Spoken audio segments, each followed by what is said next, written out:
안녕하십니까. 엑스닷입니다. 2026년 5월 14일 글로벌 이슈 및 국내 속보 브리핑을 시작하겠습니다. 오늘은 전 세계에 이목이 쏠린 트럼프 미국 대통령과 시진핑 중국 국가주석의 베이징 정상회담 소식부터 국내 삼성전자의 창사 이래 첫 총파업 위기까지 국내외 굵직한 주요 이슈 10가지를 심층적으로 분석해드리겠습니다. 오늘 다룰 해외 주요 토픽 5가지입니다. 첫째, 트럼프와 시진핑의 세기의 담판이 베이징에서 막을 올렸습니다. 둘째, 케빈 워시가 54대 45의 표결로 새로운 미 연준 의장에 인준되었습니다. 셋째, 러시아가 지구 전역을 타격할 수 있는 초대형 ICBM 사르마트를 시험 발사했습니다. 넷째, 필리핀 상원에서 체포영장 집행 중 총격전이 벌어졌고, 마지막으로 미 상원이 이란 전쟁 권한 제한 결의안을 찬성 49표 대 반대 50표로 부결시켰습니다. 이어서 국내 주요 토픽 5가지입니다. 첫째, 더불어민주당 조정식 의원이 22대 후반기 국회의장 후보로 선출되며 강경 노선을 예고했습니다. 둘째, 삼성전자 노사가 성과급 15% 지급 등을 두고 평행선을 달리며 파업 전야에 놓였습니다. 셋째, 국내 정유사사가 1분기 합산 5조 원대의 영업이익을 낼 것으로 전망됩니다. 넷째, 헌법재판소가 대법원 확정 판결을 취소하며 사법부의 갈등이 재점화되었습니다. 마지막으로 미중 정상회담 결과에 따른 국내 반도체 산업의 위기론을 점검해보겠습니다. 전 세계의 이목이 쏠린 가운데 도널드 트럼프 미국 대통령이 5월 13일 베이징에 도착해 시진핑 주석과 3일간의 세기의 담판에 돌입했습니다. 양국은 무역, 반도체 기술 패권, 대만 문제뿐 아니라 유가 급등을 촉발한 이란 전쟁 해결 방안을 논의 중입니다. 미국은 호르무즈 해협 개방을 위해 중국의 이란 압박을 요구하고 있으며, 중국은 반도체 제재 완화와 대만 불개입을 내세워 팽팽한 수싸움을 벌이고 있습니다. 거창한 합의보다는 양국의 정치적 실리를 챙기는 전술적 거래가 유력한 상황입니다. 미국 상원이 찬성 54표 대 반대 45표로 케빈 워시를 차기 연방준비제도 의장으로 전격 인준했습니다.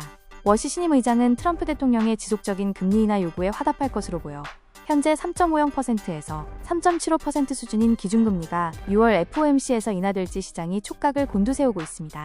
특히 그는 시장의 불확실성을 줄여온 선제적 안내 정책을 폐지하겠다고 밝혀 향후 달러 패권과 글로벌 금융시장의 변동성이 걷잡을 수 없이 커질 수 있다는 우려가 제기되고 있습니다. 5월 13일 밤 필리핀 상원 건물에서 총성이 울려 퍼지며 극도의 혼란이 빚어졌습니다. 국제형사재판소로부터 체포영장이 발부된 로날드 델라로사 상원의원을 체포하려는 과정에서 무장 군경이 상원에 진입했기 때문입니다. 델라로사는 과거 마약과의 전쟁을 지휘하며 30명 이상을 살해한 혐의를 받고 있습니다. 인명 피해는 없었지만 이 사건은 현 마르코스 대통령과 두테르테 전 대통령 가문 간의 심각한 권력 투쟁을 적나라하게 보여주는 사건으로 필리핀 정국의 불안정성이 극에 달하고 있습니다. 러시아가 5월 12일 일명 사탄이로 불리는 차세대 대륙간 탄도미사일 RS-20 8사르마트의 시험 발사에 성공했습니다. 무게만 208.1톤에 달하고 10톤의 핵탄두를 실어 18,000km 이상을 날아가는 이 미사일은 뉴욕을 비롯한 미국 전역을 타격권에 둡니다. 푸틴 대통령은 현존하는 모든 방어체계를 무력화할 수 있다고 경고했습니다. 우크라이나 전쟁이 길어지는 상황에서 서방의 추가 지원을 끊어내기 위한 강력한 핵 위협이자 고도의 심리전으로 분석됩니다. 미국 상원이 트럼프 대통령의 이란에 대한 군사행동 권한을 제한하는 결의안을 찬성 49표 대 반대 50표, 단 한 표 차이로 부결시켰습니다. 행정부의 사실상의 군사작전 면죄부가 쥐어지면서 중동 확전 우려가 극에 달하고 있습니다. 호르무즈 해협 봉쇄 위기가 겹치면서 국제유가는 하루 만에 13% 급등해 브렌트유가 배럴당 126달러를 돌파했습니다. 트럼프 대통령은 인플레이션 우려에도 이란 공격 의지를 분명히 하고 있어 글로벌 에너지 쇼크는 한층 심화될 전망입니다. 더불어민주당의 육선 조정식 의원이 제22대 국회 후반기 국회의장 후보로 선출되었습니다. 사상 처음으로 권리당원의 표심이 20% 반영된 결과입니다. 조 후보는 당선 직후 협치보다 속도를 내세우며 6월 내원 구성 완료와 대통령 4년 연임제 개헌 추진을 강력히 시사했습니다. 입법부를 통해 이재명 정부의 국정과제를 적극 지원하겠다는 뜻을 밝힘에 따라 중립성 훼손과 삼권분립 위배를 주장하는 야당과의 맹렬한 대립이 불가피해 보입니다. 1969년 창사 이래 처음으로 삼성전자가 5월 21일 총파업의 기로에 섰습니다. 전삼노는 경쟁사인 SK 하이닉스를 넘어서는 영업이익의 15% 성과급, 무조건 지급과 상한선 철폐를 사측에 요구하고 있습니다. 회사 측은 올해 예상 영업이익이 300조 원에 달하는 상황에서 이를 고정 비율로 못 박는 것은 무리라며 평행선을 달리고 있습니다. 파업 현실화 시 하루 1조 원의 반도체 생산 손실이 우려되는 가운데 정부의 적극적인 개입 여부가 초미의 관심사로 떠올랐습니다. 이란 전쟁의 여파로 국내 정유사사의 1분기 영업이익이 무려 5조 원을 돌파할 전망입니다. 호르무즈 해협 봉쇄로 정제 마진이 배럴당 16.5달러로 폭등한 덕분입니다. 특히 SK이노베이션은 2조 3천억 원이 넘는 흑자를 냈습니다. 하지만 내막을 보면 싼값에 산 원유 재고 가치가 올라간 착시 효과일 뿐입니다. 국내엔 최고 가격제로 3조 원대 내수 손실을 보는 데다 유가가 떨어지면 대규모 적자로 돌아올 수 있어 업계는 불안감을 감추지 못하고 있습니다.